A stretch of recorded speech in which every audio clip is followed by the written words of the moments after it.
You're listening to Podcast PXN, a video game podcast, delivering player experience news. Let's go!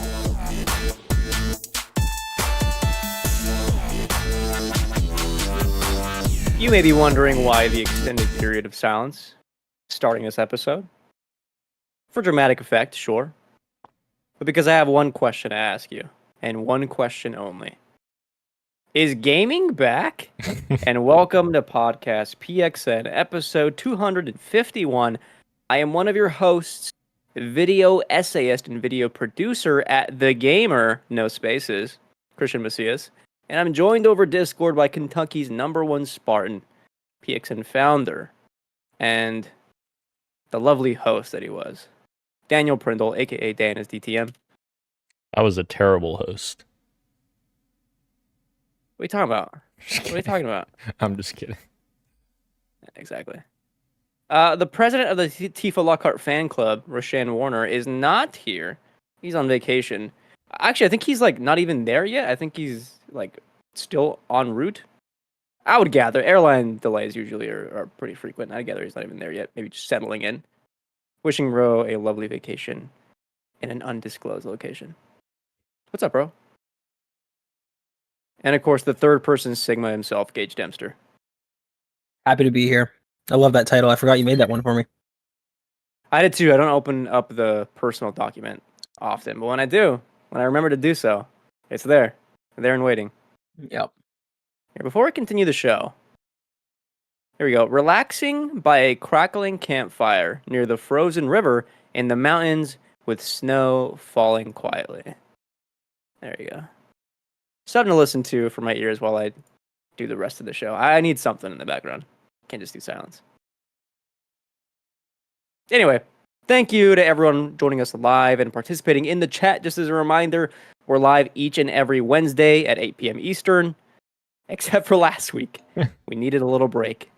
You can follow us over on youtube.com at podcastpxn, excuse me, as well as twitch.tv/podcastpxn simultaneously as well.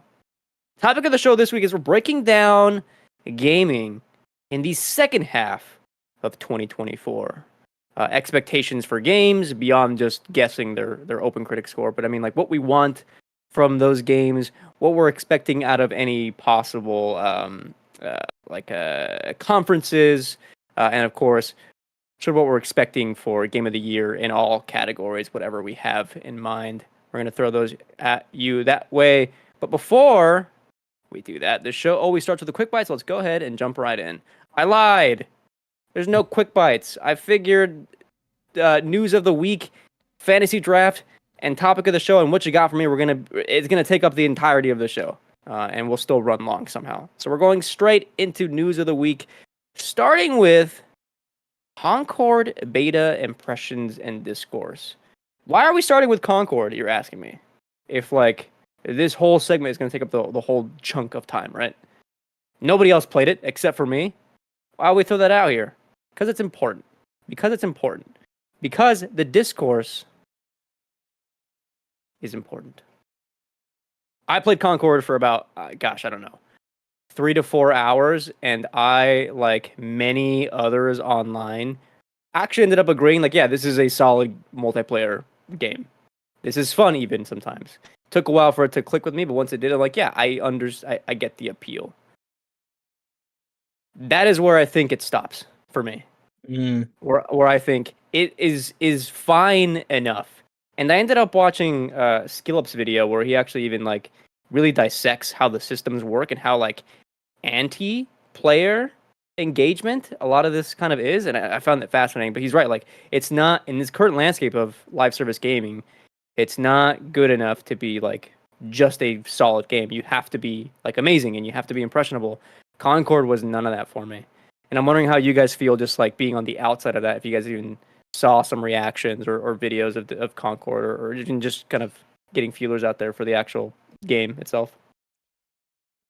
Honestly, I'm not a huge hero shooter, fanboy, so I haven't, this game really hasn't done anything for me, and it's kind of always looked like a bit of a Overwatch, rip off, so to speak. So honestly, I haven't really had any desire to go in myself, but hearing from other people, I think similar sentiments to what you were saying. But yeah, I don't Can I butt know. in for a second? Yeah. This is I mean, it's more. If I had to compare it to a game, I would throw an Overwatch, but I wouldn't call it a hero shooter because it plays more like a Rainbow Six style than anything else. Obviously, Oh. longer TTKs, but like outside abilities, there are no like unique supers that your character can use. It is just the abilities, and the abilities aren't like game changing. They don't change the flow of the game.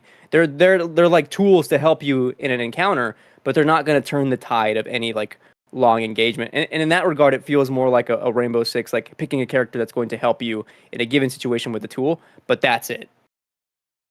Interesting. Okay. Yeah, that's very different than what I thought it was. But yeah, I don't know. I don't know. Gage, you have any thoughts? No, I mean, I think you're both right.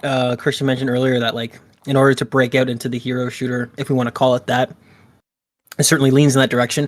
If you want to break out into that market, you definitely need to do something different and something to really sort of capture people's attention. What I wonder is that even though the game seems to be getting, we'll say, like lukewarm to positive feedback, like a lot of the stuff I'm seeing is like 6.5 out of 10. People are kind of feeling it. Obviously some people like it more. What I wonder if the curveball is that their approach to lore and in-game events with their whole weekly schedule. First of all, if they can even do it and keep it up, because that's a lot to commit yourself to as a dev team. And then B, does that change things? Is that the unique curveball that can keep people interested instead of having to wait every 3 months for a new season, a new drop? If this weekly sort of refresh, whatever the scale of it is, if that's enough to keep people's attention. That's the only thing I'm wondering. Like I said, I have not been able to play it yet, so I guess that's the only curveball I'd throw to you guys if you think that would be enough to stand out. Okay.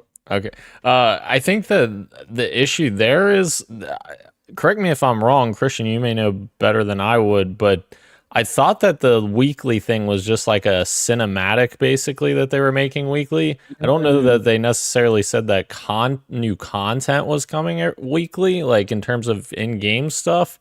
Maybe I'm wrong on that, but like, No, just the cinematic. Yeah, and like, Okay. and like the important thing as well is that like for that to continue, the game is gonna have to be successful. If the game's not successful, that shit's gonna go away real quick. Like You're totally right. because that's the exact same thing that happened with Halo Infinite's multiplayer story. And you know, some people liked it, some people didn't, whatever.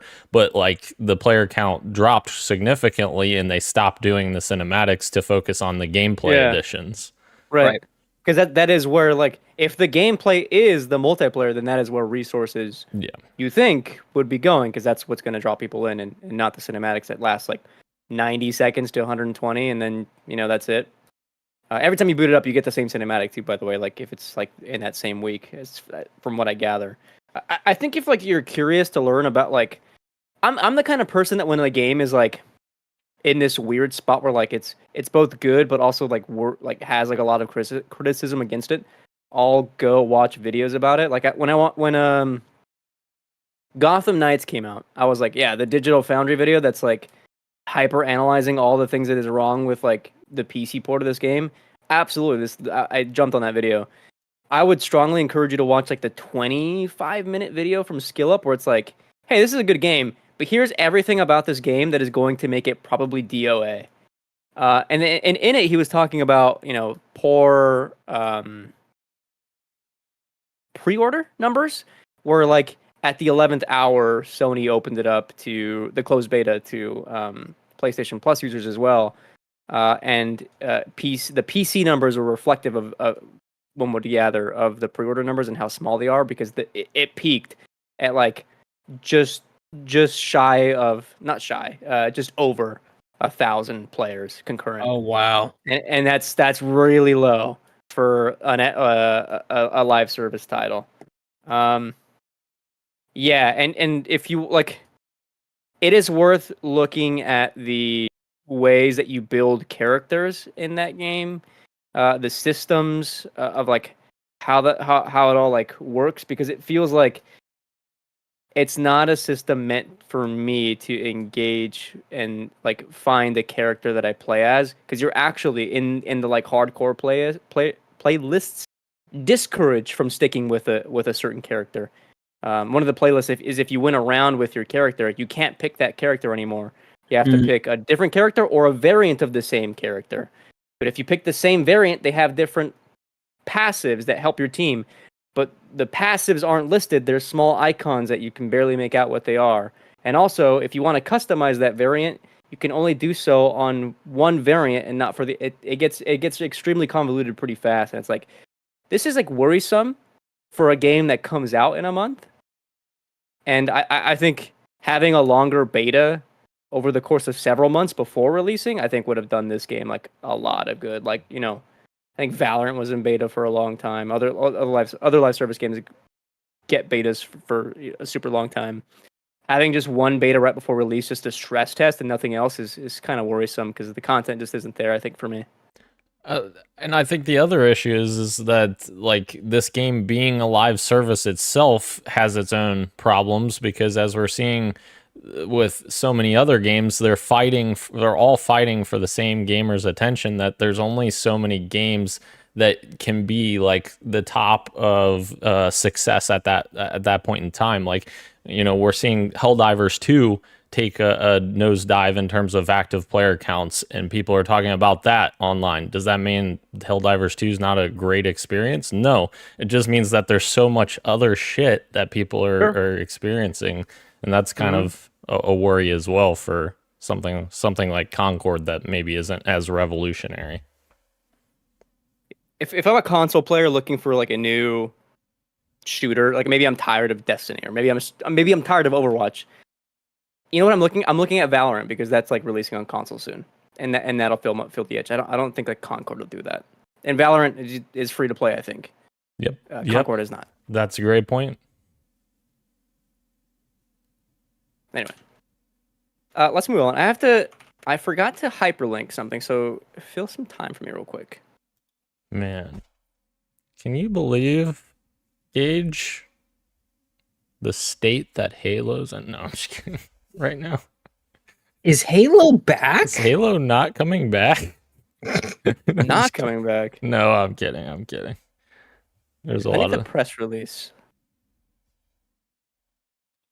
getting some press releases. We're gonna make up a song while Christian's.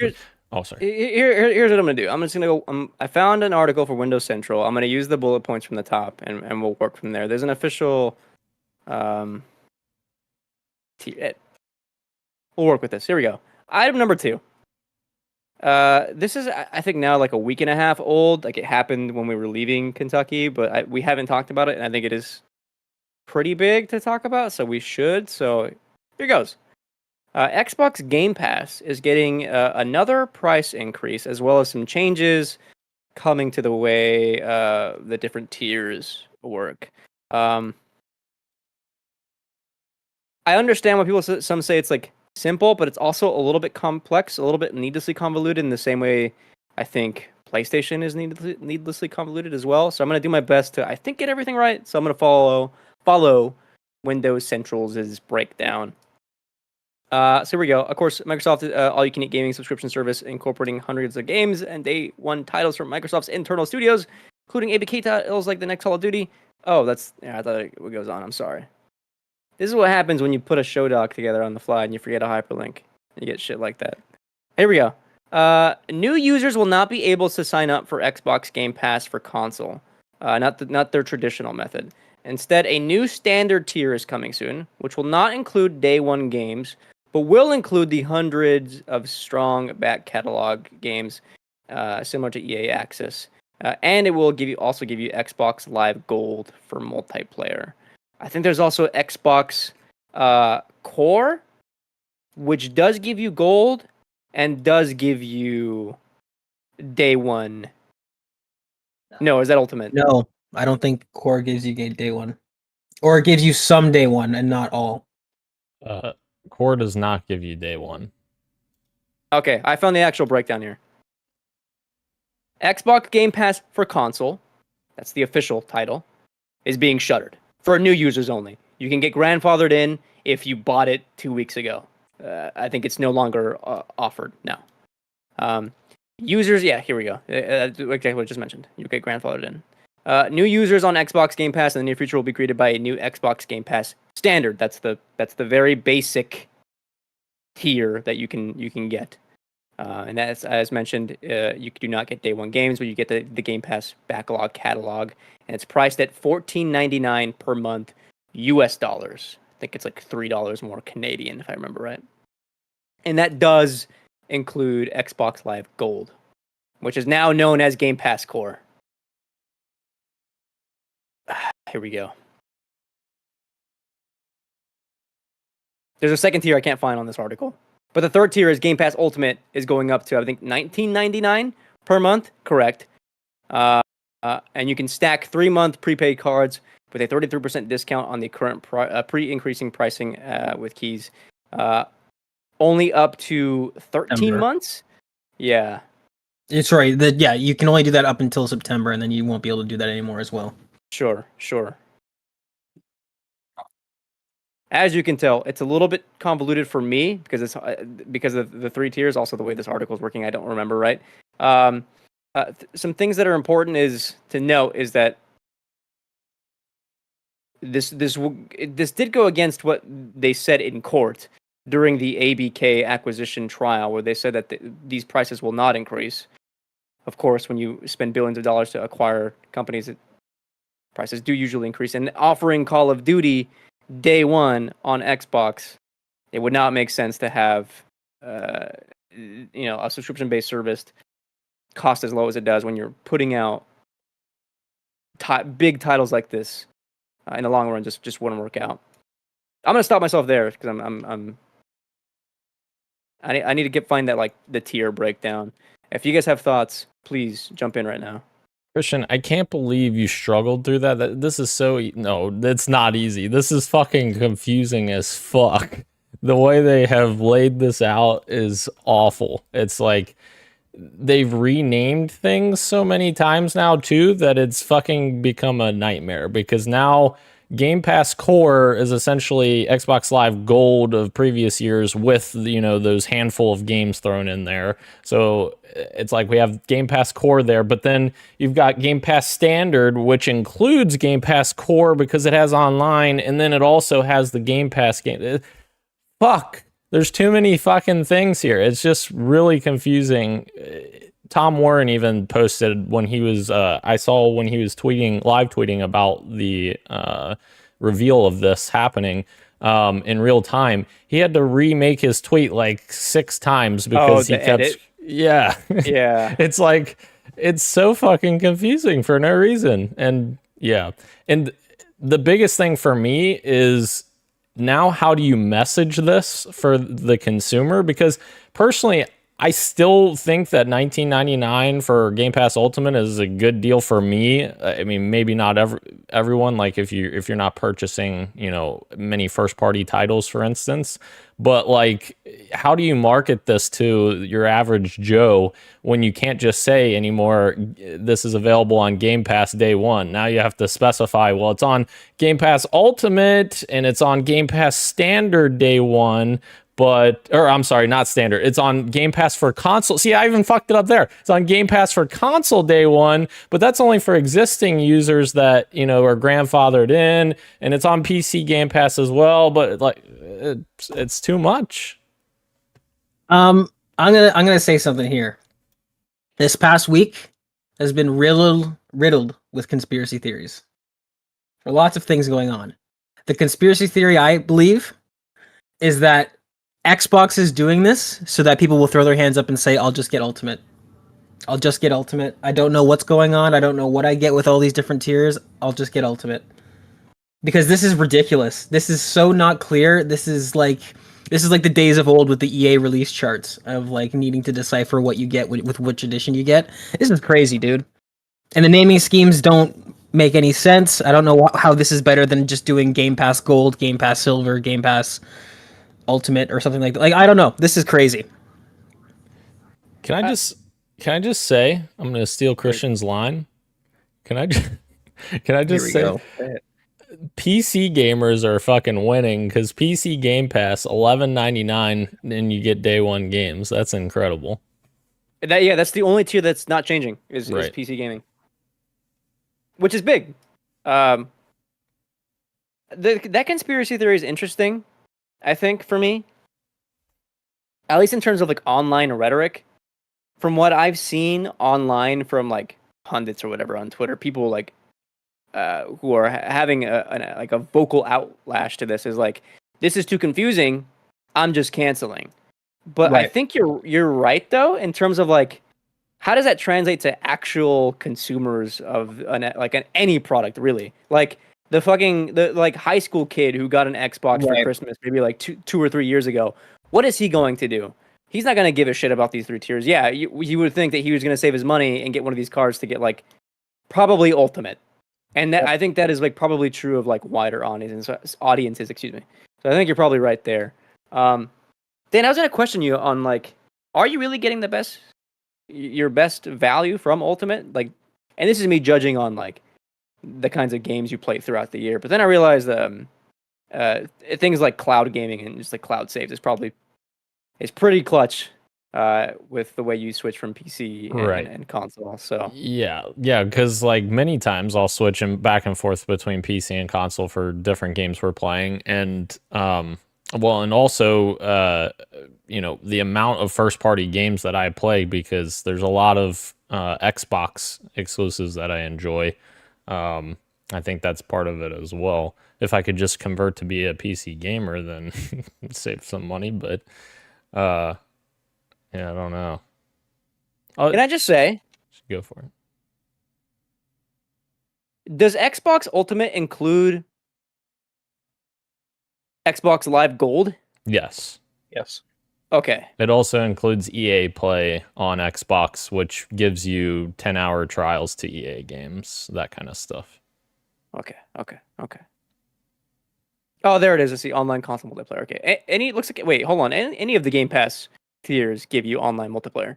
Core, standard, ultimate, PC, obviously. Correct. Okay. Except for Game Pass for console does not, which is the one that's grandfathered in. Yeah. I had gotten it confused because there's that one's going away.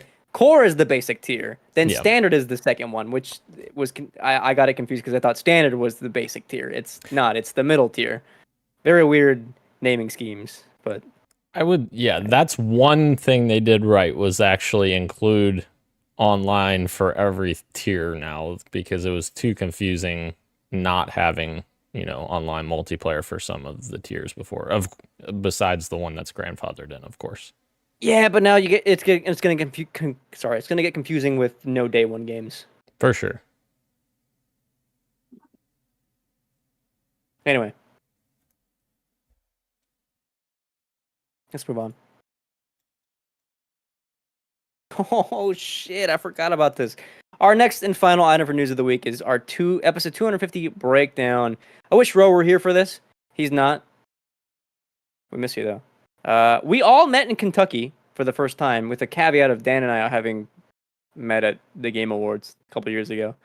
And I wanted just to for us to talk for like a few minutes about what it was like to hang together, some of the stuff we did, some of the eats we had, some of the games we played.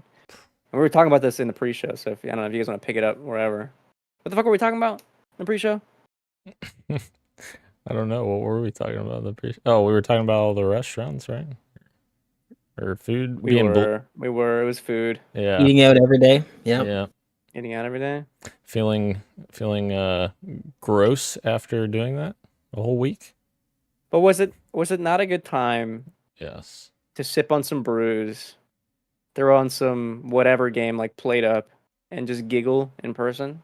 Do you know what I mean? Dude, the best part about the whole week was every time somebody got up, someone was on playing something, and then we just slowly jumped on, and then there would slowly be something going on. I'd be playing something, and then Christian jumps on, or Christian's playing something, Gage jumps on. We had some FIFA matches, we had some Played Up. I think the biggest thing that I mean, aside from all of us meeting, which was great, and it went incredibly smoothly. It felt like I don't know, not to get too deep on the podcast, but it felt like we had known each other for longer than we actually had. We all kind of just gelled immediately, and there's bickering, there was some choice words, but I mean, it just felt like just a bunch of guys hanging out, and the main thing I wanted to get at was couch co-op gaming, which is something that I've not been able to do. I feel like a lot of us probably haven't been able to do in a while, and that was such a great like nostalgic throwback. But like, you're not just enjoying it because it's nostalgic, you're enjoying it because you realize like, oh shit, there's something to this. There's something to being in a room with, three of your pals just yelling at each other, screaming at the TV. And that was something that I cherished a lot. On top of all the events and like you said, the fine dining we did and all that stuff, like that was a really cool moment, especially playing Rock Band, which we haven't mentioned yet. But that is a very situational game that you can only get together and do at a certain time. And we were able to get the full 4 instruments going, and man, that was a great time. I think, should we reveal what each of us was doing in Rock Band? Sure. What do you mean reveal? Well, it's like not like a secret. The audience doesn't know. They're on the edge of their seats. Like, are they thinking, man, is Christian the rocker, like he's lead singer, or is he a drummer, like he's drumming out? I don't know. I could not work your drums. I could not get those to feel good for me. I hate the Rock Band drums. I wish the Guitar Hero drums were back. Right. Yeah, that was so. Okay, since Christian doesn't want to reveal it, Christian was the lead guitarist, right? Yep. Gage was the bass guitarist. Of course, Ro was our fucking amazing drummer on this piece of shit drums. Yep. And Dan was singing. Dan was singing on that mic, and you were giving her. You were absolutely giving her. You know what? I fucking love Jimmy Fallon's like skits that he does when he does like singing, and he fucking acts like the people that are singing. He may not be good at it, but it's just, I always enjoyed watching that. So every fucking song that I didn't know on Rock Band, I was just trying to fucking just be like that, like imitate their voice instead of, playing it serious. Right. There was one that got me. I don't know if we were doing Rush or if it was The Police, but there was one where you were like, like shortly into the song, when you realized that you were not going to be able to get the words at all, you just started like mimicking the distinct way that this like old rocker was singing, and that got me. That was good. You remember when we got him to sing Sick Muse? That was great. I don't remember. No, it was Combat Baby. Was it? Oh, shit. It was Combat Baby, yeah. Yes, I remember that one. Great song. Baby. What was the song that was literally like 8 minutes long? I felt like it didn't end. Like, I don't remember. That's probably Rush. That might have been the Rush song. Okay. Yeah. I remember you were like complaining about doing the Oh yeah, like the cowbell for a while, whatever the fuck. Yeah, because that shit hurts. It fucking, when you're pounding that mic in your hands that many times. Well, Dan complaining, saying, "I've never heard of this Rush band. You never heard of Tom Sawyer? Come on, you've heard that song before." Sure. Also, fucking Jackbox, the picture game, incredible. That's true. Yeah, Champed Up's fantastic. Yeah, we can't reveal all the pictures that were on there, but there was a lot of bangers on there. Listen, Gage loses a lot of contests on this show, but I'd like to throw my hat in the ring and say I might be the champion of Champed Up. Honestly, you might. I think I cooked a little bit when we were playing that game. I was gonna say, Ro has us in the bag. He's like, he's the artist of it. Yes. Push came to shove. The ADHD goblin brain it came out. Gage just draws Uncle Mark and he's got it down to the shirt. What's the most foul demon I can come up with for this category? And like, there it is. And what's great is that I'm not an artist. I can't draw, but it's just good enough to land the joke of whatever bit I'm trying to do. I gotta say, I love even online, I think Ultimate Chicken Horse is always a fan favorite of mine. Yep. Oh, we know Little brew, a couple of laughs. What's up? We know a person that's a fan favorite of yours too. That's true. We will not name on the podcast. We will not name on the podcast just in case. No, I'm kidding. I'm kidding. Ultimate Chicken Horse was one of those couch co-op games though that got intense. Although yes. I would say Christian's right. It's probably the same level of intensity online as well. But yeah. What? So sorry, Christian. Us discovering the double box recently online was a game changer, I think, for me. That's fun. I might prefer that over the standard mode, I think. I think I do too. Yeah. It's insane with the amount of things that are on screen when that's what you want. Oh that's yeah, for sure. Yeah. There was a couple that I was like, how did we even finish that? That was insane. So what was your guys' favorite place that we went to? Whether it be food, entertainment, whatever. What was your favorite place we went to? I mean, it's tough because it's not that different than if I were to go to a Blue Jays game, but going to Cincinnati for a good old-fashioned American baseball game was definitely, it was fun. I think it was just good vibes. It was good weather. And it just happened to be a really good game with Rhys Hines being his first career game and him having a fucking standout performance that game. Still killing it. Still killing it, yeah, and it refused to stop apparently. But I'd have to say that, or maybe going to see what was the movie we saw? I know what it's called. Quiet Place Day One, which, aside from me forgetting the name, I did quite enjoy that film as well, and that was cool. It's always fun to go see a thriller with the lads. I want to give a special shout out to Mini Golf IRL. That was a lot of fun. It was a bit too hot for me that day. Like I was really struggling in that first half because the first course is completely out in the sun. Very hot that day. I think for me, it would have been like going to City Barbecue because that food I think was my favorite. It's so good. I think we were there for like not enough time for me to like actually enjoy myself being there with you boys. So despite it not being my favorite, I'm going to throw out La Rosa's. I think having that be like the third day, I'm now settled into like the routine of being with the lads. And we start off the day with like, there's a soccer game on the TV at La Rosa's and we have like this huge spread of food and we just sit there for like almost an hour just hanging, talking, and eating. That I think was my favorite like time to like chill. Also, the special shout out to coming back home one of the days and Dan being like, "Oh, who wants ice cream?" And we just sit there and get the 3 different flavors of ice cream. That was a lot of fun too. Homemade. Yes, Dan's homemade ice cream with his Ninja Creamy sponsored. Yeah, click the link here. That's the name of it. Yeah. Shut up. No, that's it. Dan makes incredible ice cream for those wondering. Like top tier.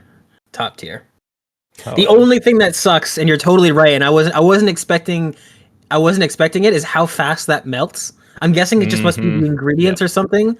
But man, is that not some of the best ice cream I've ever had? But it's like cereal. You got to eat it right away. Yep. Yeah. Wolf it down. $200 right now. Do what? He's looking at $200. I am. $200. Yes. It was on sale, I think, for Prime Day yesterday. Hold on. I know how Amazon works. They raise the price the day before, and then come Prime Day, they put it back to the original price. Right. Like, it's on sale. Like, no, it's not. No, it's not. Yeah. You know what my favorite part was, guys? What's that? It was all of you being here. Because seriously, at the end of the week, Gage and Ro left in their car. And we waved goodbye, and Buck waved goodbye. We went back inside. Christian and I watched a little football, kind of chilled out a little bit. You're missing something, dude. Oh. We had hot dogs, and we watched the first episode of Severance together. We did. You're right. That was great. That was a vibe. That was great. And I What finished. combo, hot dogs and Severance. Sorry, go ahead. And I finished Severance that same week because you got me hooked on it. So shout out to you for that. But no, yeah, we were watching football after that, took you to the airport, dropped you off. As soon as I dropped you off, it fucking hit me like a brick wall that I was like, fuck, everybody's gone. Like, I was so sad. You guys don't even know. The next fucking 24 hours, I was so sad that I was like, oh, they're all gone. But of course, you're still here, just not physically here. Sure. Right. But, yeah. Shout out to you guys. You guys are awesome. Have you looked underneath the guest bathroom sink, Daniel? Do waiting what? For this. You open up the sink? No, underneath the sink? You I open haven't. up the drawers in there? What the fuck is in there? I'm gonna. He took a shit. I didn't put anything in there. I just wanted. I didn't put a single thing in there. I just wanted him That's to get amazing. That's amazing. up. I just wanted him to get up. I can't find it. What do you? I meant to do that though. I also forgot. Yeah. He's not back. He's still looking. Oh my god. Oh, I feel bad now. Oh, I feel like a dick. You underestimated his commitment to finding it. Yeah. Oh, there he is. Here, watch this. What are you fucking with me? It's not. There's nothing in there. Yeah. You son of a bitch! I just got. I was like, wait a minute. I don't see anything. I think he's fucking with me. Yeah. Son of a bitch. Anyway, thanks for having us over. Oh God, It was no. a good time. Yes. It was a good time. Yes, you guys are. Hey, you guys see Rose's video Yes. on Instagram? That was very cool. That one I hit. agree. That was cool. Just little short, 3 to 4 second clips all stitched together. Yeah, awesome. You guys are welcome back anytime. Thank you. I will be back. You won't know when. I'll come in the dead of night, but I will be back. Yeah, and then you'll come in the dead of night, sneak in through my fucking basement, and then try to scare me and say that. Forget that basement. Forget that basement, dude.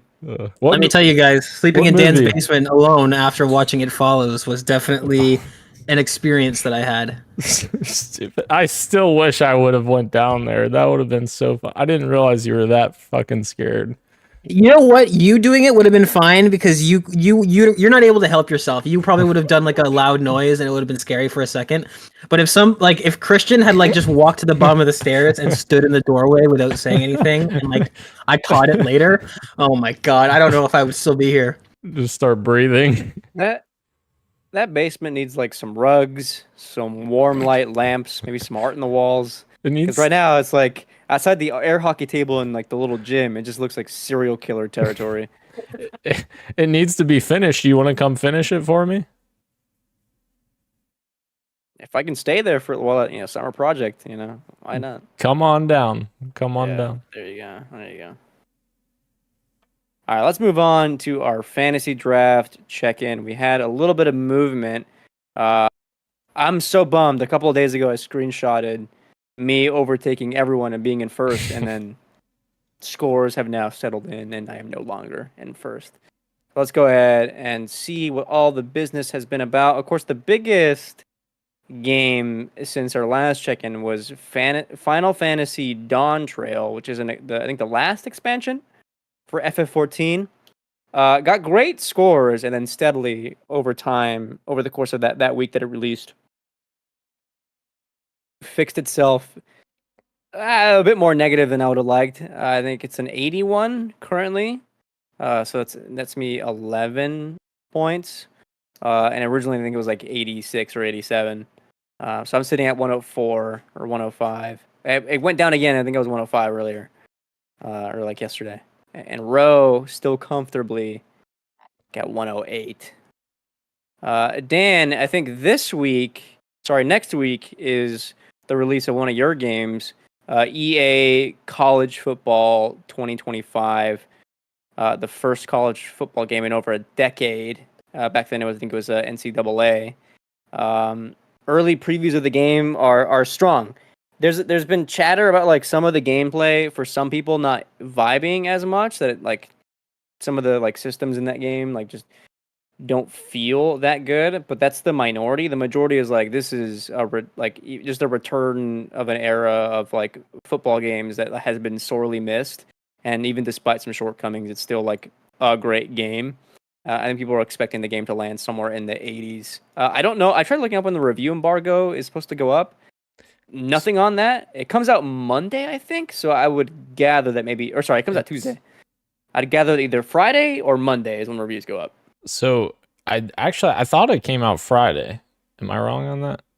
There's an early access period, but the official release is next Tuesday. Well, no, early access is already on right now. Early access started Tuesday. Let's find out. Yeah. July 19th. Yeah. So you're right, Friday. Yep. I will say, I've seen the sentiment as well that it's been mostly positive.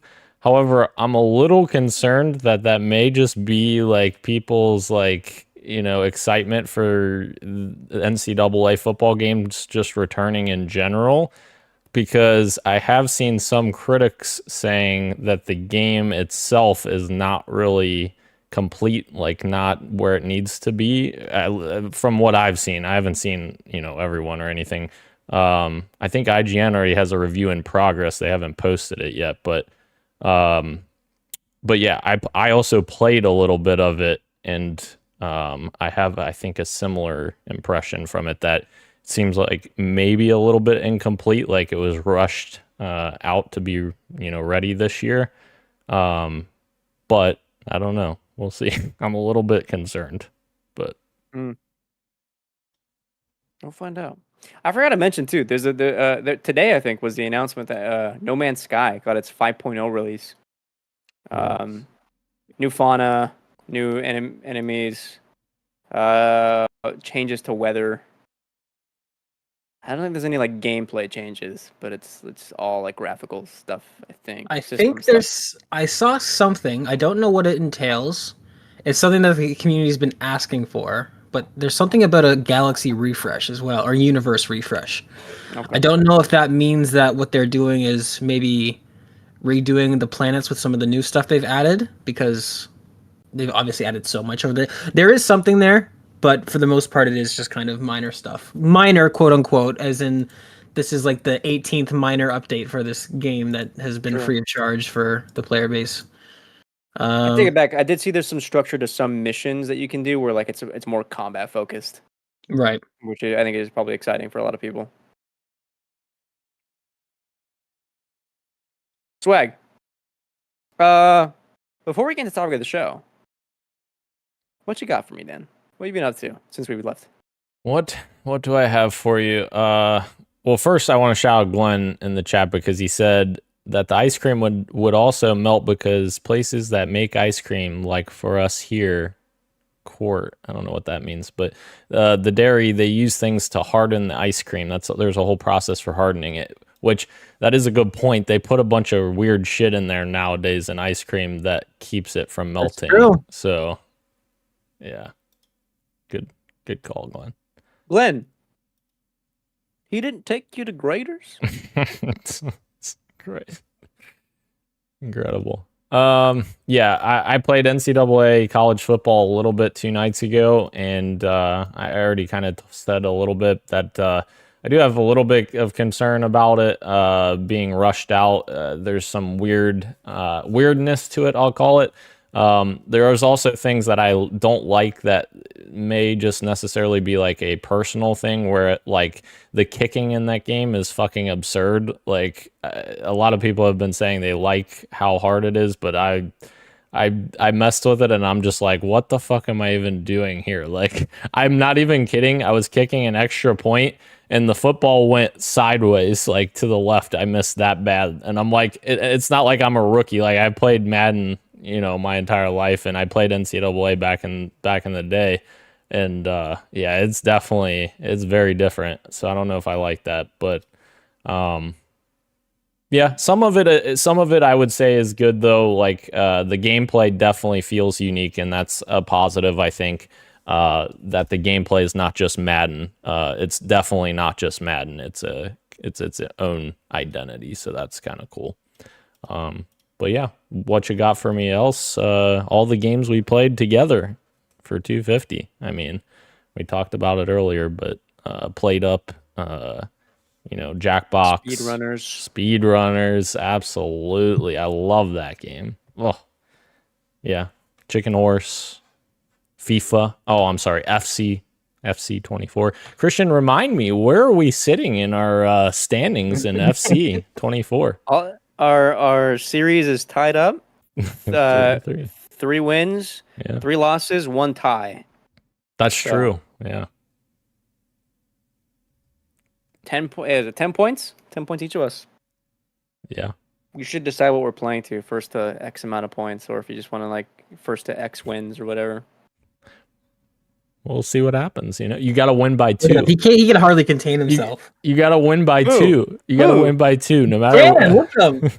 You got to win by 2, no matter what we do. So we could play forever. It could just keep going back and forth. Yeah, we'll keep playing forever, but I'm not buying FC 25. No, I didn't buy FC 24. I got it free with Game Pass. And I'm so happy you brought that up, Daniel. Rose not here. I'm gonna use this as a transition for myself. I mentioned this on the Twitter, our thread. Yesterday, I made the I had to talk myself into it, but I tried to talk myself out of it more than anything. But I laid it all out. I laid out the pros and cons of what this could be, and here's what I decided. My PC is, I think, for me, now turned into more of a work PC than a gaming PC. Even though I do still play games on it, it's my time is spent working on video production stuff, downloading assets, working with video, and then gaming supports that. So I run into a lot of issues with storage. We've talked about SSD cloning, but I looked into it, and from the people that I've talked to who have gone through it, they've all abandoned it because of all the issues of cloning SSDs, because I have no extra slot to put in an SSD. I could also get that thing where you can I think plug in an SSD USB, but you do sacrifice speeds. And then for both gaming and for video, I do not want that. So on Amazon, $100 off alleviates a lot of my storage issues that I currently have with gaming and working on my PC. Having something separate that I can then use to house a lot of specific clips and specific games on it. Yeah, I ended up buying an Xbox. Yeah, $100 off, not bad, huh? And I get a $50 gift card on top of that. So, very excited to pop that bad boy up. And if I do get a month of Ultimate or whatever, I think we can play. We can download FC25 and give that a shot. Updated rosters, updated clubs. Oh yeah, yeah. We get a 10-hour trial, and then you just have to wait until what months they usually put that in Game Pass? Usually right. April or May. They'll throw it in Game Pass for real. So. And then girlfriend and I have been playing through the the back half of It Takes Two. We're almost done with it, and still continues to be surprisingly creative in ways I like. I understand why this was a Game of the Year contender. I'll put it that way. It's legitimately legit incredible. Runs a little bit long in my opinion, but it's still good fun. And then this is what I was gonna message Gage yesterday or 2 days ago, whenever. I just didn't. He doesn't know this. What? Why? What? Nothing. Go ahead. He doesn't know this, but before he played it, I had it downloaded and ready to go. I just couldn't get to it because I was doing other stuff. What? What happened, Dan? Oh, I've also he beat it, but I also had been playing Still Wakes the Deep. And I think Kaz, the protagonist of that game, is probably going to be one of my favorite performances of the year. Just the acting in that game is fucking phenomenal. But also, this is the surprise horror game of the year for me, I think. That is the way that game does horror is a way I haven't experienced in games in a long time. It's a different kind of horror, but one that still plays with the traditional when it has to. I haven't screamed in a horror game in a long time. And the opening like hour or two, I've screamed like 2 or 3 times playing this game. And some of the shit you see in it, it's really fucking good. And I have a sneaking suspicion why Gage loves it so much. At least part of it. One, I think is just like the blue collar aspect. I think just speaks to him on like a person, like he has a history in that with like his own life. I think that's valid. I think also one of the things that the game does really well is like it makes you interact with everything. Like you're not just pushing a button. Like you have to hold the button and then hold the separate button a certain way, and like those kinds of things on a minute-to-minute gameplay does really make you feel in it and make the horror feel tangible when you're like having to like jump onto a ladder, hold the ladder to climb button, but also you lose grip, so you have to hold the grip button. That kind of shit is cool. I know we're all like kind of burnt or like whatever about VR, but playing like 2 hours of this game was like fuck. A VR port of this game would also kind of go hard because of the way you're in. Like, I do want to fucking spin the valve a certain way. You know what I mean? I want to like, I want to look at my map and be like, okay, I have to like undo the pin of this and then go to the lever. Like, that sounds kind of fun to do in VR, and I think it would be a different layer of horror. That's pretty cool. Good game.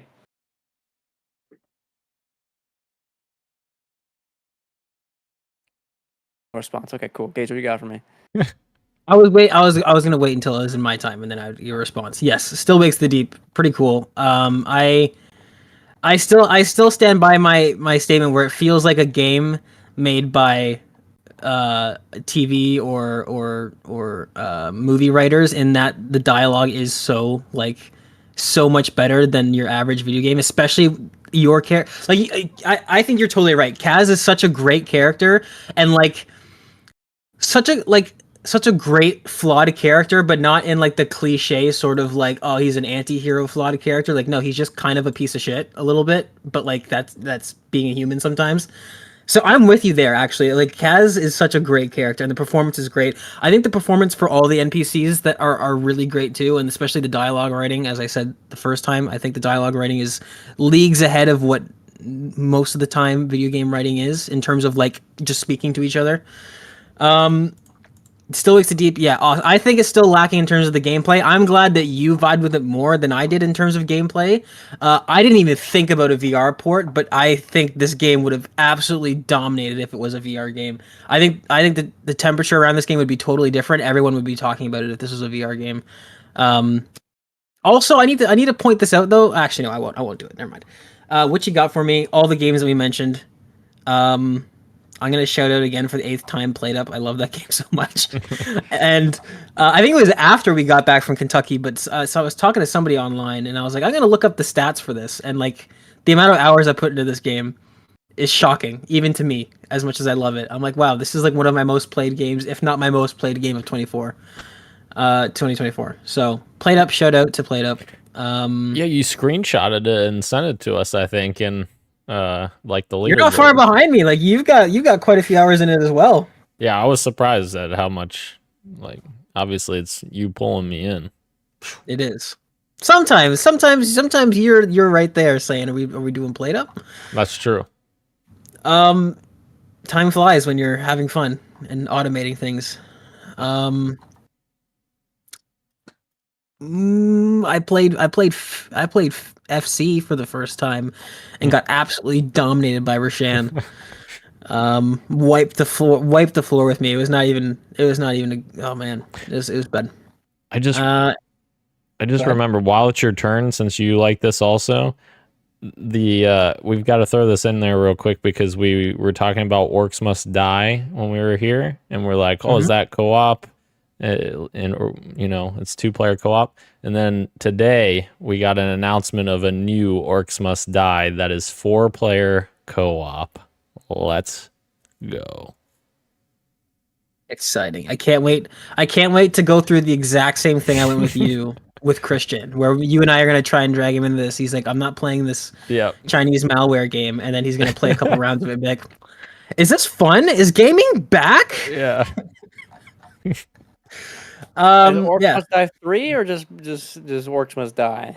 There's a new one that they just announced, just literally today. That's coming in 2025. I don't remember what it's called.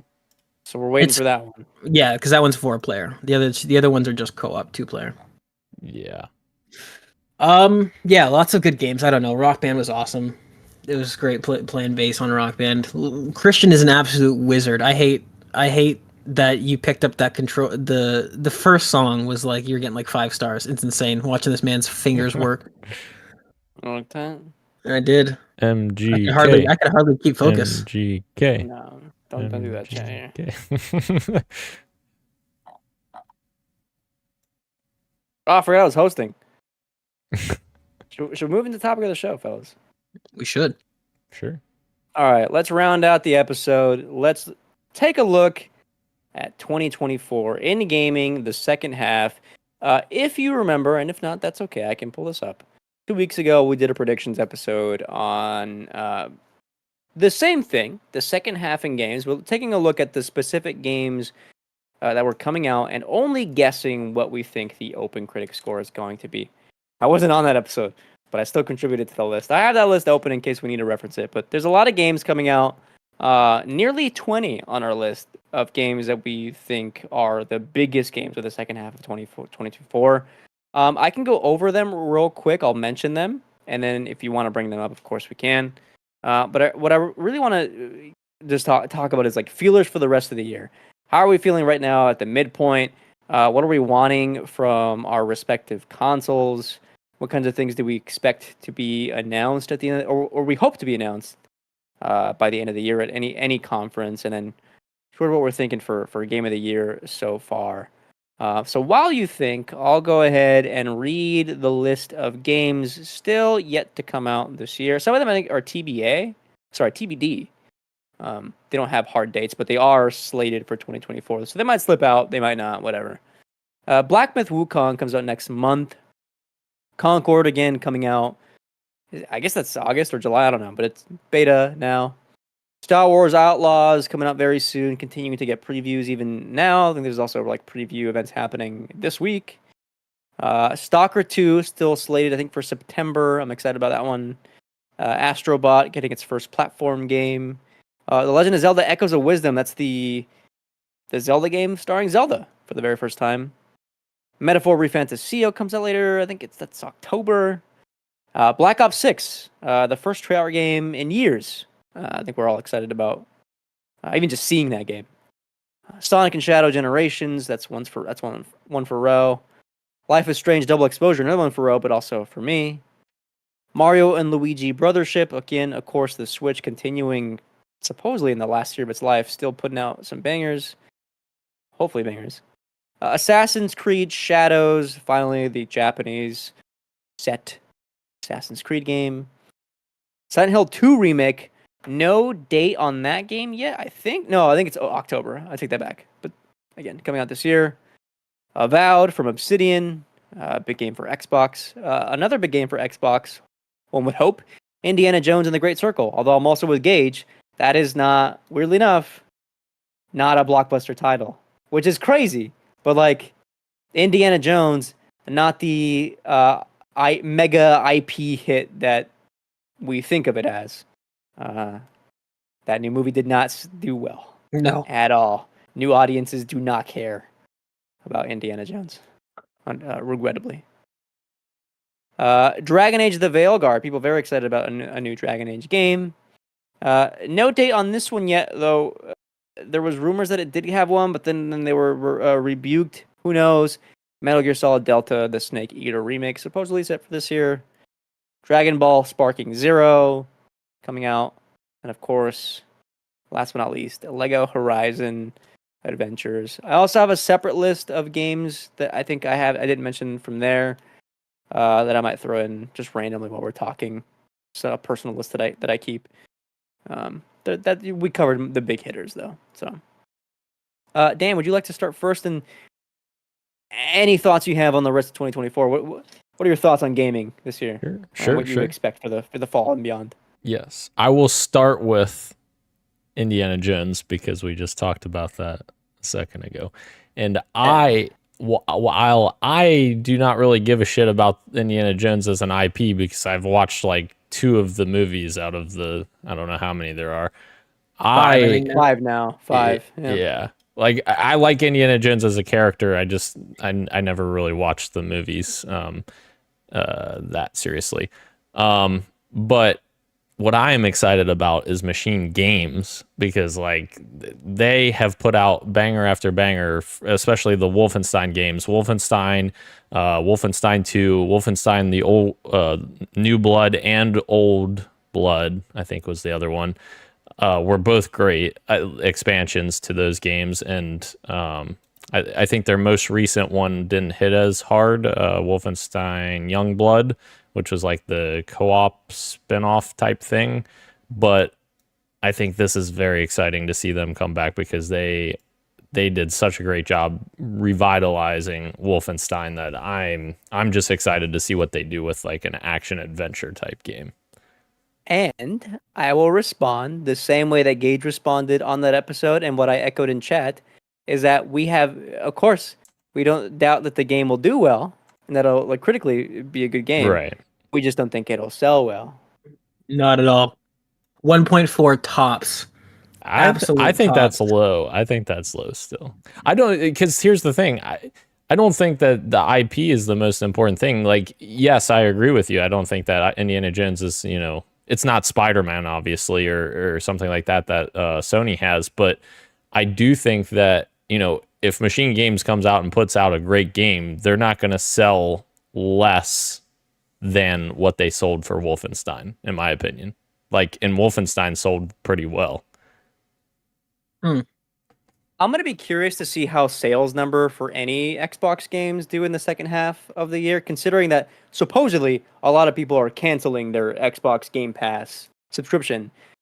One would gather that if they're not getting their day one games via subscriptions, that maybe sales numbers would go up a little bit. Maybe I'm just talking out of my ass here, but Well, and I guess that actually that's a good point, because sales numbers may not be Wolfenstein levels because of Game Pass. So I don't know. Yeah. Interesting. If you want to recap, though, of the OpenCritic prediction, Gage was the lowest here with 78 for Indiana Jones. Roe with an 80, and then you and I, Daniel. Mano a mano. 88. Hell yeah. Wow, you guys are going way high. I don't think That is that's pretty high. That's probably a little bit high for me. It's It's a little what high. was I thinking? Yeah, well, Wolfenstein 2 got an 87 on OpenCritic. So it's not crazy. It's not out of the realm, That's true.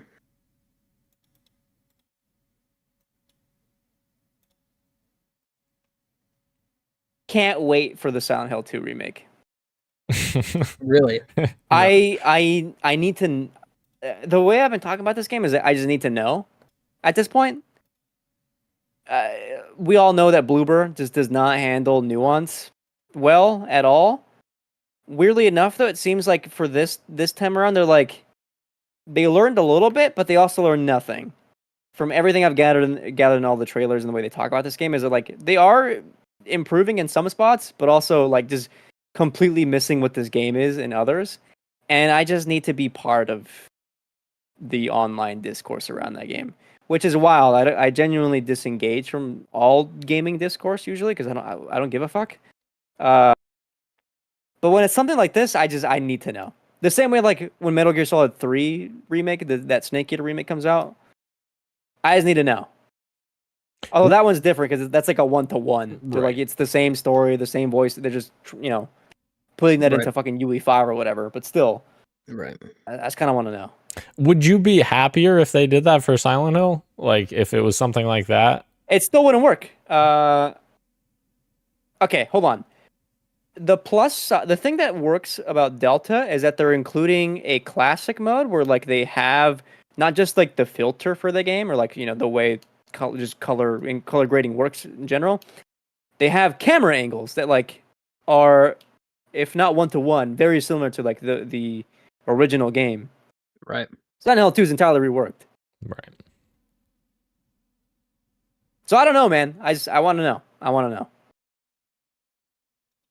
I'm gonna throw out a crazy one for you guys. One that everyone here has completely forgotten about, and I don't blame you for forgetting about it.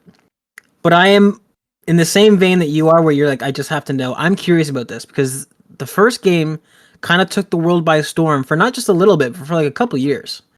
And that's Arc 2, which is still slated for 2025. I have a feeling it's going to slip out. Vin Diesel?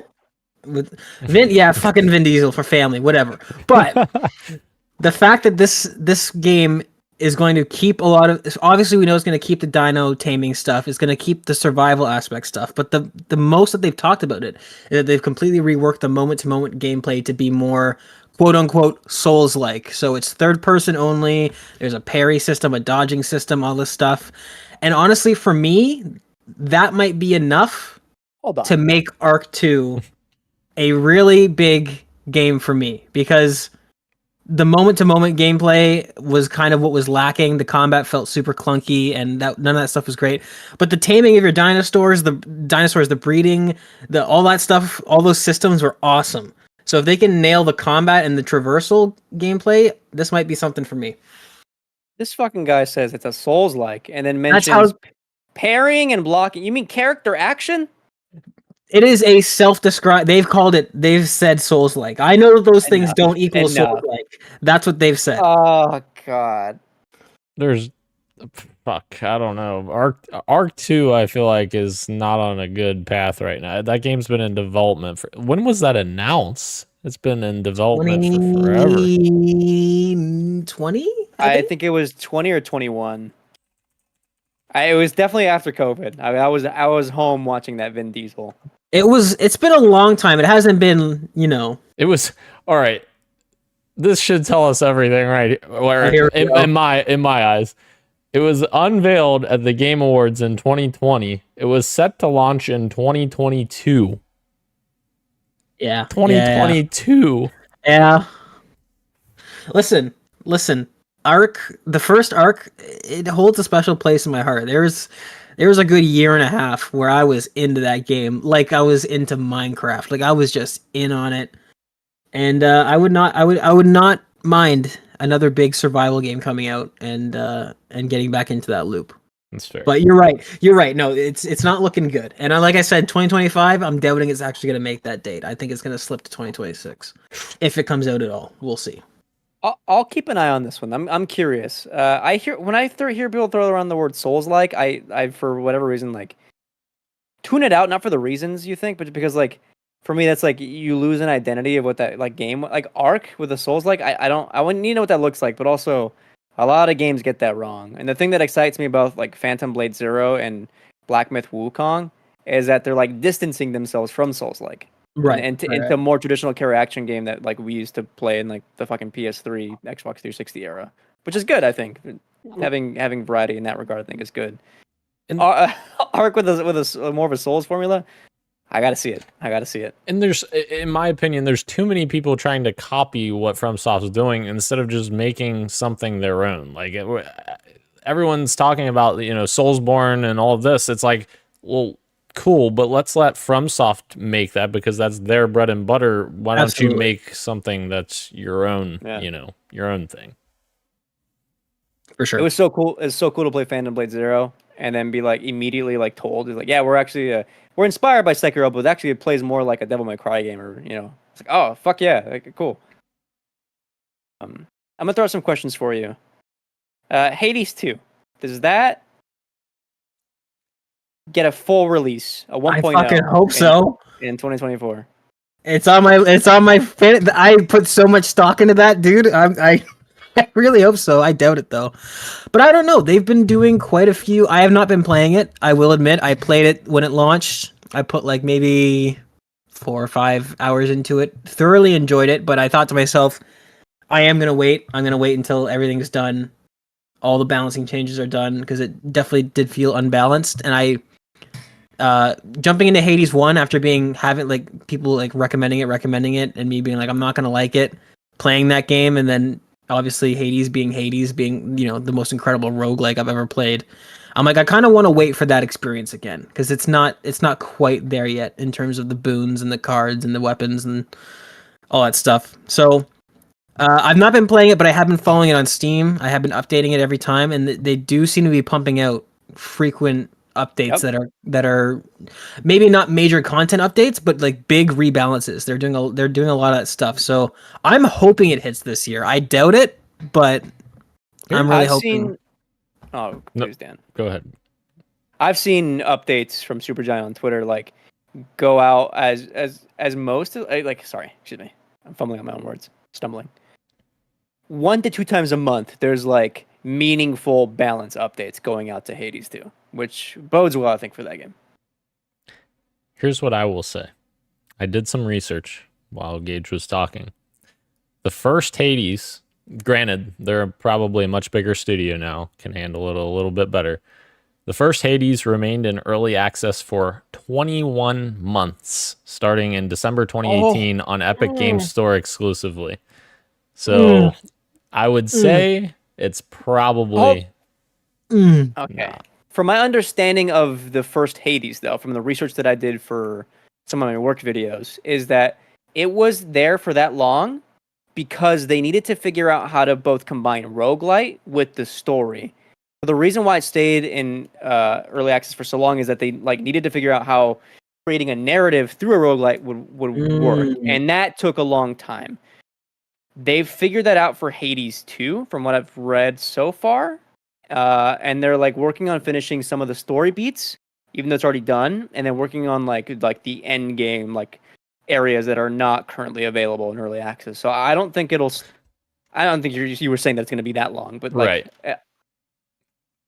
It'll be a while, but it could go either way, I think, for me. The other thing is Nintendo's successor console comes out in Q1 probably, or maybe Q2 2025, and they have a long history of working together as well. So do they hold it for a Switch 2 release date game? I don't know.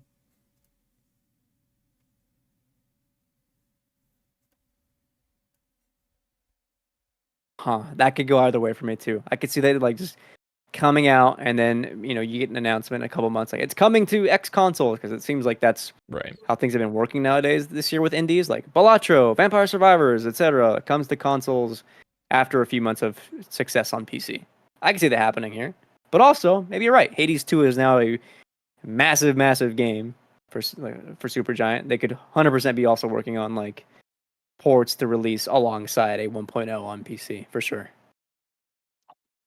I want to throw out another game just because this might be quick, because I know how Dan feels about it. And I don't know how you feel about it, Christian, but I'm actually very excited for it.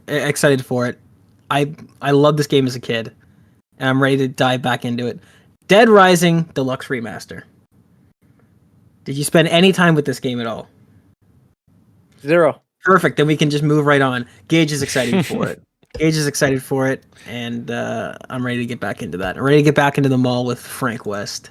What I will say is this game looks like a very close 1-to-1 remake of the original, and I think a lot of Dead Rising fans will be excited about that. Absolutely. One more question. Well, I mean, I have more questions, but one more game-specific question for games we do know about. Silksong. Does that get announced anywhere this year? Gamescom? Question mark? Yeah, right, dude. Now here's the thing. Any other year, I would agree with your reaction. 100%. But we have heard from notable insiders like Jez Corden that apparently Xbox is trying to duplicate the level of the show they just had. That's true. With the show that they are having at Gamescom. People are saying that the Gamescom show is going to be as big as their conference was, because they are trying to keep that momentum going.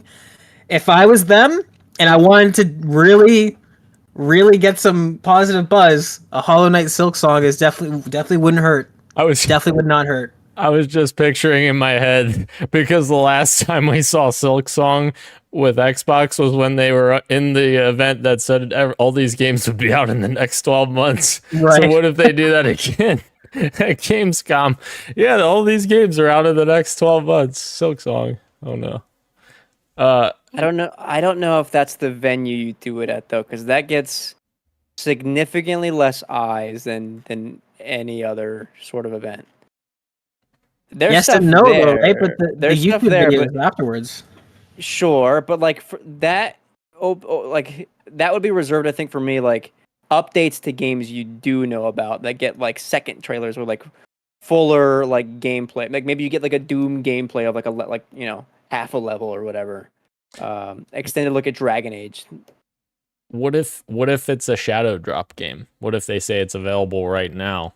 Because I feel like those often cause buzz, and Hades is a type of game I think that doesn't necessarily geared towards the casual. Silk Song isn't necessarily geared towards the casual audience. You would want to reserve that for a conference that has the most eyes if you're doing that, and that's a TGA's. True. It's true. Are you crazy? That'd be huge, though. Can I add 2 more hopes that we see at this proclaimed? I mean, I still got loads of questions, so I mean, whenever. Okay. Yeah. Okay. Because we keep hearing that Xbox wants to match what they did at E3. I fucking hope that we see this Gears collection and Fallout 3 remaster/remake. I want to see both of those. Absolutely. I think not. I don't know. I don't know that we'd normally talk about this on the show, so I'll just mention it now. Fallout. This is Christian's reaction to this is going to be great. Fallout, I think, has 17 Emmy nominations. It does, yeah. I saw that today. 17 Emmy nominations.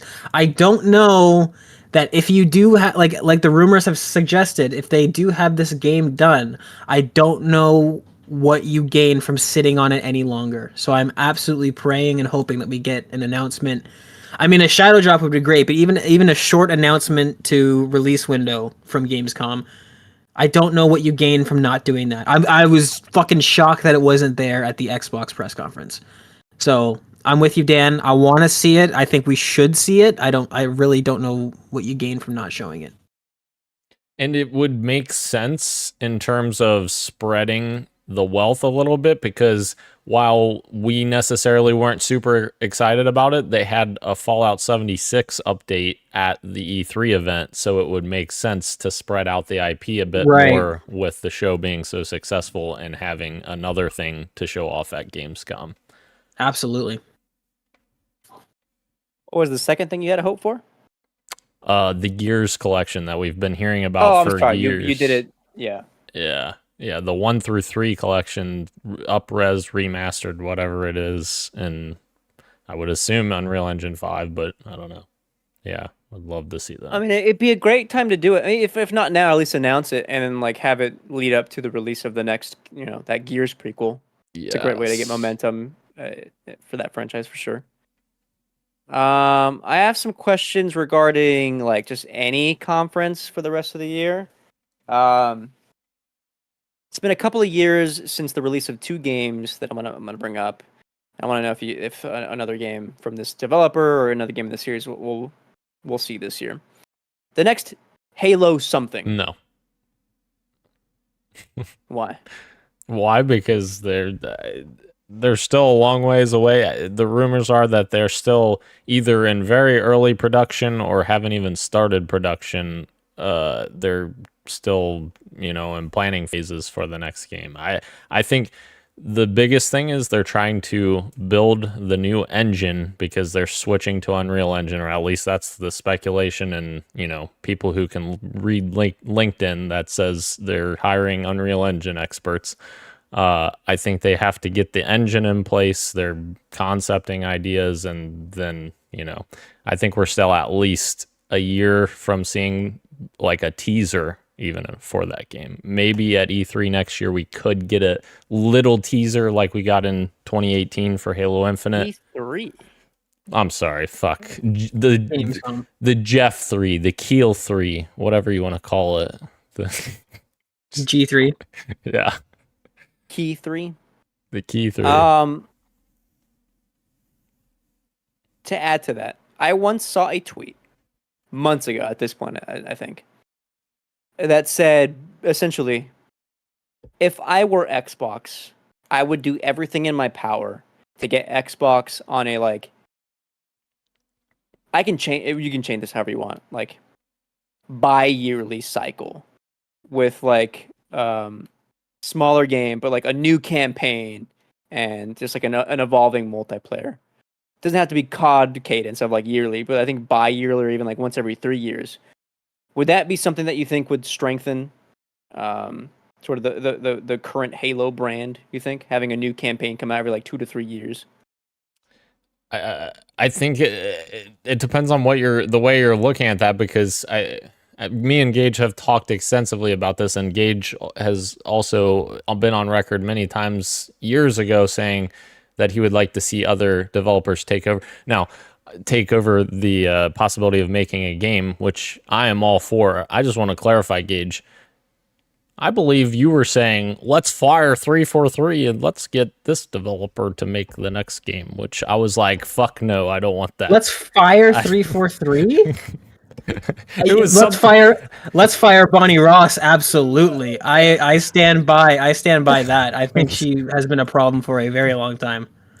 I definitely did not seriously say let's fire all of 343. I think I know the joke that you're thinking of when I said that we should round up all of the 343. Yeah, that was definitely a hyperbolic joke and not for real. But yes, but I think you would agree, and you have said before, we would love to see more Halo games and give it to more developers, because Halo Wars 2 was not developed by 343. It was developed by Creative Assembly, and that game is fantastic. It's an RTS, so it's a lot more niche, so it didn't get the attention that it deserved, but that game is amazing. I love that game. Yeah, more like Halo Snore. Oh, get out of here. Get out of here. Like I've said this for a very long time. I think the one thing Xbox does not realize is that, and I actually think I think you half agree with this. You don't agree with the second half. I think that Halo could be a bigger property if Xbox were to realize that the universe is kind of what makes it special. I think that Master Chief is awesome. Like you and I have a disagreement. I think that Master Chief should have stopped with Halo 3 and he should have been on the back burner for a bit. I think that the art style and the lore, especially of the Bungie days of Halo, I think it lends itself to so many spin-offs, and it doesn't have to be a first-person shooter like we saw with Halo Wars, like the RTS, and that totally worked. A lot of people have said it before, but like an Alien Isolation type game where you're a Marine on a regular-ass ship that gets hit with the Flood, that would be fucking awesome. People have mentioned a Band of Brothers type ODST game, like maybe a third-person, gritty war game. Absolutely. Like, Xbox needs to realize that Master Chief, they want Master Chief so badly to be this super successful logo, and like he has been, but I don't know that, like, I think Halo has more opportunity outside of Master Chief that Xbox has not tapped into, and I want to see more studios making more Halo games and not have to make it all about Master Chief specifically. I think you can I respond? Sorry. Yeah. Before you go, Dan? Go for it. I think there's a middle ground, but I would lean more towards Dan's side on this, where I think like absolutely not. I think it would be important to continue like telling stories like with Master Chief. If you want to have like additional games that like evolve the property, 100%. Give those to other developers to expand on the IP and have those available, 100%. But to me, so Halo is totally tied to the identity of Master Chief. You can totally have like evolving stories with him, but like I don't know. So here's where I think. I'll just say, even the game series is named after a weapon made by beings that don't even exist in the core trilogy. Like, I think it doesn't mean anything. Gage, I'm about to. Everything. It's the title of the series, Halo. It has nothing to do with Master Chief. Gage, I'm about to be on your side in here. Oh, wow. You got to listen. I think that there's a misconception here. I don't think that Master Chief should have died or should have disappeared after Halo 3. That's my part that I disagree with Gage on.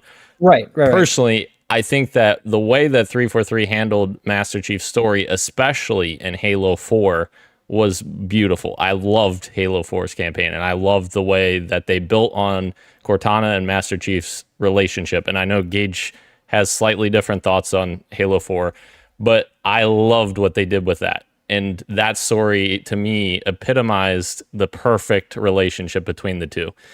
Halo 5, It was what it was, you know. Terrible. It was a game. Yes. Halo Infinite essentially reset the universe, so to speak, for Master Chief and the weapon, Cortana, whatever you want to call her. And what I've already told Gage off air about what I think that should happen is, A, Steve Downes isn't getting any younger. He's the voice of Master Chief. And B, I do believe that there is a time when Master Chief needs to exit the series, because I don't think that Master Chief is the entire series. And the important thing here is we need the story wrapped up. The end of Halo Infinite leaves you on a cliffhanger.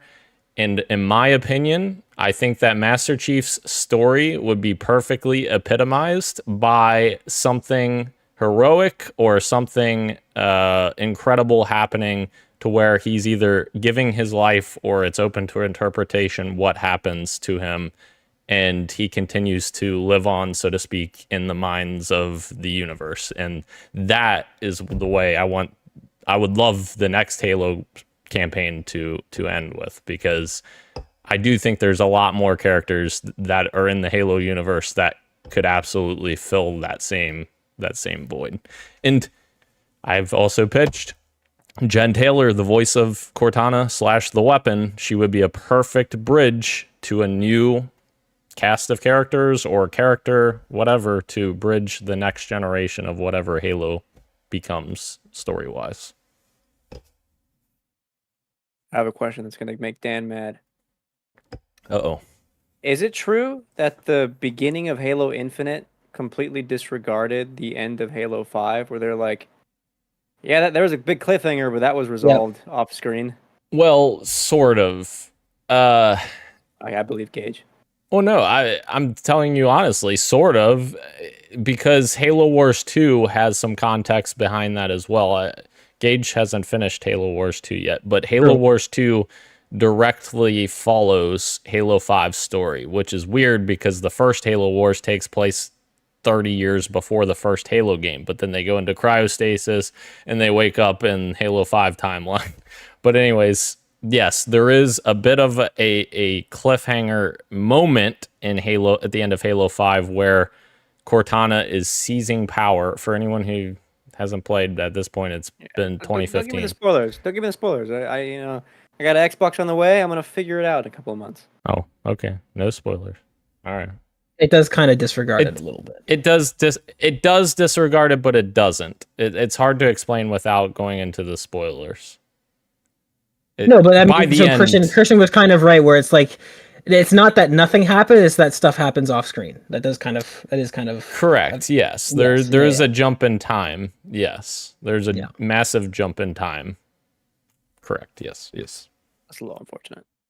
I would still argue there's a reason for that, but it's spoilery, so that's why we're not going down that route. Yeah, we'll circle back in a few months. Okay. IO Interactive. Hitman 3 was a while ago. They're working on the James Bond game. Right. Oh shit. Yeah. Teaser for that? You think this year maybe? Could we see that? I would love that. Are they in bed with Xbox? I can't remember. They are with a separate project. It's a separate project, right? It's like the Dragon Fantasy related one, right? Yes. Yeah.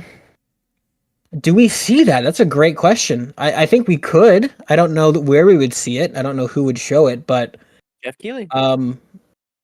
So you think next year? You're thinking next year? This Game year. Awards. The Game Awards. Game Awards. You're right. I forgot about that. Or there's nothing to say they couldn't show it off at the Gamescom Xbox event, since they have a relationship for a different game. All right, Dan, please wrap it up. Listen.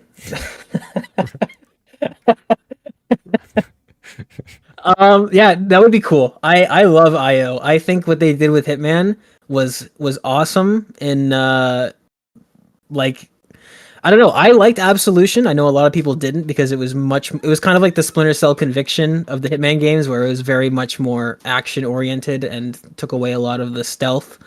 But I liked Hitman Absolution a lot. And then when they came out with what is now called The World of Assassination, but at the time was just called Hitman, that game and the two sequels that followed it were so good. It's such a good blend of action and classic Hitman stealth games. And I'm normally not a huge stealth player. Like I like the old Splinter Cell games, and that's kind of it. And obviously the early Assassin's Creed games. But those Hitman games, I was doing the daily contracts, I was doing the weekly contracts, I was speed running, doing the what is it called, silent assassin suit only runs. And I think I did like half of the missions. I was able to get that before I, dropped it for something else. So yeah, I'm super excited for the 007, and I think their formula there, like that's such a natural progression of like IP from them to go from Hitman to 007. That's I want to see it, and I want it to be good, and I think it will be. I was kind of killing it. I'm with you.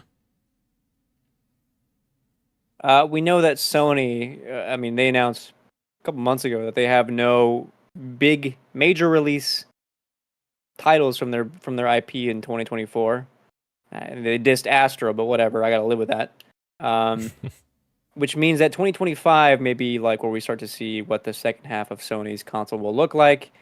Just an easy question: do we see any new IP announcements this year at either like a Sony event or a TGA by the end of the year? Do you think you could see something, and from what studio do you think? I think so. I think because we're not getting any games, that would be the perfect opportunity to do like a full cinematic tease for a new IP with no release date attached to it. Just kind of like, here's something. Don't worry, we're still doing. I think we'll see Ben's new game teased. Yeah, I think. And but Gorilla. Something that's well, I don't know, because Ben was working on a multiplayer game after Days Gone, and then that got canceled. So I don't know if they're like ready to go on something yet. You could be right. I heard that they had. I heard that they were a little naughty and a little defiant in that what they were working on right after Days Gone was a multiplayer sequel to Days Gone. Sony stepped in and said no, and I think the new game that they're working on is using a lot of that as a backbone. I think I read a rumor about that, or maybe it was part of the Sony leaks that we had. But I think I don't think they stopped fully and had to start from scratch. I think they took a lot of what they were working on and are putting it to whatever this new IP is. That's the only reason I think we might see it. But you're right. If they did have to start from scratch, I think there's no chance. Weren't they originally working on a Days Gone sequel? They were, but Sony told them they didn't want it. Right.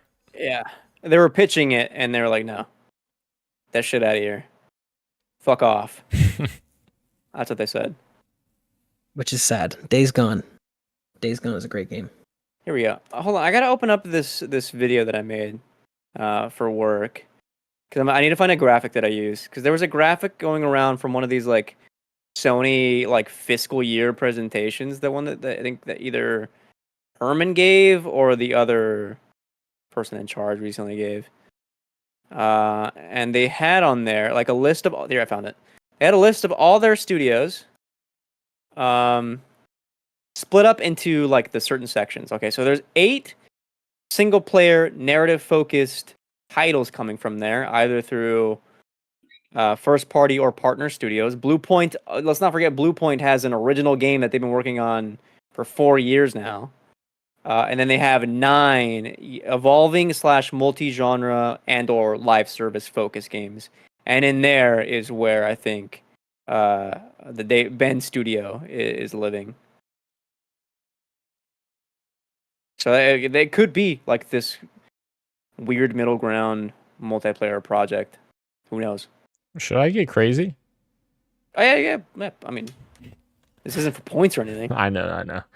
I was thinking for the longest. He isn't even here. I know. He fucking walked away. He has his headset on though, I believe. I was thinking for the longest time that Naughty Dog's next game was The Last of Us Part 3 until they've talked about in numerous examples, as you guys pointed out, that the TV show seemingly is going to expand season 2 into possibly 3 seasons, which would give them essentially 6 years, because 2 years between for production. That makes me think that Naughty Dog's next game is going to be their new IP that we may see soon. Yeah, because it's been 4 years. Fantasy and or base game. It's unclear what that was going to be. Sure. Yeah. I'm with you. I still think that's their next IP, but I think we don't see yet. I think the one that's definitely up next is, for whatever reason, is that Santa Monica Cory Barlog game. They seem to be on a cadence at Santa Monica where they're like, even though these are like longer, bigger games, they're churning them out a bit more faster than Naughty Dog is. So That's true. I don't think it's outside the realm of possibility that we get that one first before. We're just speculating. Who knows? I guess the first God of War came out in 2018. The second one came out in 2022 in later part of the year. So 4-year cadence. That's the same as 2016 to 2020 for Naughty Dog for Uncharted 4 to Last of Us Part 2. The caveat there, though, is that Cory Barlog was working on this since 2018 with like a smaller amount of people, and Naughty Dog was full house hands-on for both The Last of Us and their multiplayer project that got canned. So That's true. pipelines, I think, are different for Naughty Dog, which is why I think you see the Santa Monica one first. And then I think maybe Ghost 2 still has a possibility of being revealed by Sucker Punch at some point. Maybe not this year, but I think that one is definitely up soon for them. Yeah, that was 2020 also, right? Or 21? Yep, that was the month after The Last of Us Part 2. Dang. So it's been a minute for them. Anything else? Time flies. The fuck? It does, man. It fucking does. I told you guys, though, an hour 45 just with these small things that I had. I knew we would run the clock here. Are we going to play zombies together? Hell yeah. Why are you smiling? Hell yeah. We forgot to mention that during our upcoming releases, but Black Ops, I am... What do you mean? No, I mentioned it. Did you? Yeah. He Well, did. you were listing off all the things, but we didn't talk about it, did we? Oh. No. Yeah. I'm excited, man. I'm excited. I hope that... You gonna be good? I hope so. I mean, I think it'll be for sure be good. Most Call of Duty games are good. The question is, is it great? Did you like Modern Warfare 2018 or whatever that was, 2019, the reboot Modern Warfare? I liked Modern Warfare 2019 a lot. I played it quite a bit. Will Black Ops 6 be better than that? I hope so. I think so. Zombies, man. People give that game shit, but I also consider it like a return to form for Call of Duty in a lot of ways. It felt like worse. It felt like a good shot in the arm, absolutely. Like it kind of got things back up and running. You know, I saw discourse of people complaining about Treyarch announcing that they will not continue having score streaks like live on like after you die in Black Ops 6, and I looked at that and I was like, why the fuck would that be a thing? It should have been, you know, when you die it gets reset always. Well, it would take the place of a perk, or like a good perk. Oh. If I remember how they had it, yeah. But you only get them once per game, because obviously you keep them after you die. So you still have to get kills, and all the good ones you only get it once.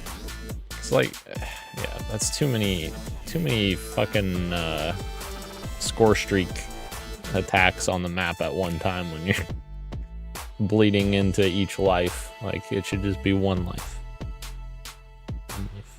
I think it was a good balance. I lean more towards Dan's side. I think if you die, tough it up. You gotta start over again. Yeah, but that's a kill streak. Yeah, I just think score streaks should work the same way. Well, yeah, You're already giving yourself an advantage by not having to get kills. You can go sit on the flag and... Motherfucker, the trade-off is that you're not using perks that you would otherwise use for like a kill streak-centered build. You sacrifice that, and you only get them once per game. I swear there have been games that have score streaks in there perks. has, yes. I think there's score streaks that have gone through, like Treyarch's previous games have gone through deaths without a perk. I'm pretty sure. You still get all your perks and you get score streaks, which I felt, right. and it loops. So I thought that was a bit much. There's no way it loops. Absolutely, they can't. Yeah. Yes, because people are upset that they're no longer looping it. That's one of the discourses. You can play King of the Hill or you know, Hardpoint, and you just go sit on the flag for however long, and now you've got 8 fucking AC-130s raining down constantly. No thanks. Let's see here.